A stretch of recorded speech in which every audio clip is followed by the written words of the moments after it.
അണ്ണനോ? ആരാ, എവിടെന്നാ, എന്ത് വേണം, എന്താ കാര്യം? ലാസർ പാലയെന്ന് ഒരു കാപ്പ് ഓടിക്കണം, എന്റെ ഭാര്യ ഒന്ന് കാണണം. അണ്ണ അവളൊന്ന് വിളിക്കാമോ? ഒന്ന് വിളിയണ്ണ. ഇയാളുടെ ഭാര്യ ഇവിടെ എന്ത് പണി ചെയ്യണേ? ഇവിടെ അവള് ഭാര്യയുടെ പണി തന്നെ ചെയ്യുന്നത്. പോക്കൃത്തരം പറയുന്നോടാ. കാണിക്കല്ലേ, വല്ലവന്റെ ഭാര്യ ഒളിച്ചു താമസിക്കുന്നതാണോ പോക്കൃത്തരം? ഇവിടത്തെ കൊച്ചുമലയുടെ ഭാര്യയും കൊച്ചുമായിട്ട് താമസിക്കുന്നത് എന്റെ ഭാര്യയും കൊച്ചുവാ. കുഞ്ഞേ, മാത്തു സാറേ, ജയമോളെ ഓടി വരണേ.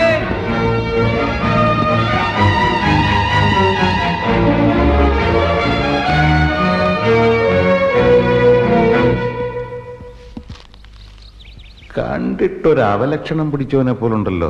തനി അതെന്റെ അച്ഛന്റെ കുഴപ്പ. താൻ വലിയ ക്രോസ് സാരം നടത്തണ്ട. മര്യാദക്ക് എന്റെ ഭാര്യ കൊച്ചിനും വിളി. താൻ ആരോടാരോ?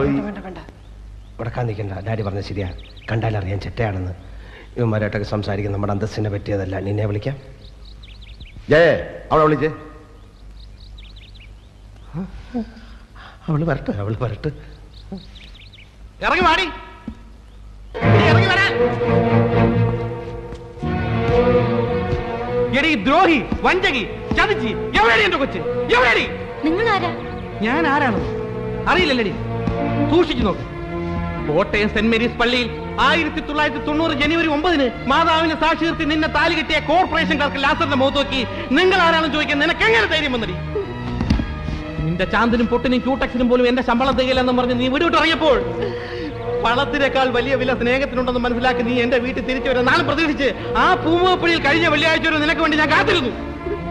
നാട് മുഴുവൻ എന്നെ എന്റെ കുഞ്ഞിനെയും തേടി, നിന്നെയും നിന്റെ കുഞ്ഞിനെയും തേടി ഇവിടെ കാണാൻ വന്നപ്പോ ഇത്ര ക്രൂരമായി നിങ്ങൾ ആരാണെന്ന് എന്റെ മുഖത്ത് നോക്കി നീ ചോദിക്കുന്നത് ഒരിക്കലും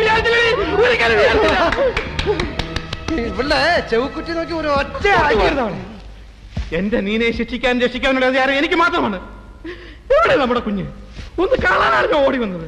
പ്ലീസ് പ്ലീസ്. എനിക്ക് ഇയാളെ അറിയാം. കോളേജിൽ വെച്ച് അന്ന് ഇയാളുടെ പേര് മണികണ്ഠൻ എന്നായിരുന്നു അല്ലേ? അതെ, അതിനുശേഷം നിന്നെ കല്യാണം കഴിക്കാൻ വേണ്ടിയല്ലേ ഞാൻ ജാതി മറി ലാസറായത്. വേറെ നല്ല പേരൊന്നും കിട്ടിയില്ലേ മോനെ? അയ്യോ, എല്ലാം കള്ളമാ. എനിക്ക് ഇങ്ങനെ ഒരു ഭർത്താവേ ഇല്ല. നീനാ ഇത്ര നീതിയാവരുത് നീ. നിങ്ങൾ കല്യാണം കഴിച്ചതിന് തെളിവ് വല്ലതും ഉണ്ടോ? ഉണ്ട്, മാരേജ് സർട്ടിഫിക്കറ്റ് ഉണ്ട്, ഞാൻ കാണിച്ചു തരാം. മതി. മാരേജ് സർട്ടിഫിക്കറ്റ് മതി. അതിൽ കൂടുതൽ തെളിവ് നമുക്ക് വേണ്ടല്ലോ.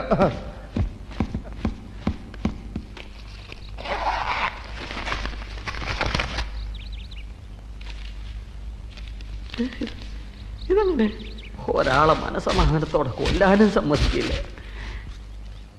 ഇതെന്തോടോ ഇത് ഞാൻ അടുക്കളയിലെ ഷെൽഫിലാണ് വെച്ചിരുന്നത്. അങ്ങനെ പറ്റിയതാവും. ഇത് മാരേജ് സർട്ടിഫിക്കറ്റ് തന്നെയാണ്. സീൽ കട്ടിയിട്ടില്ല, നോക്കിയാൽ മതി.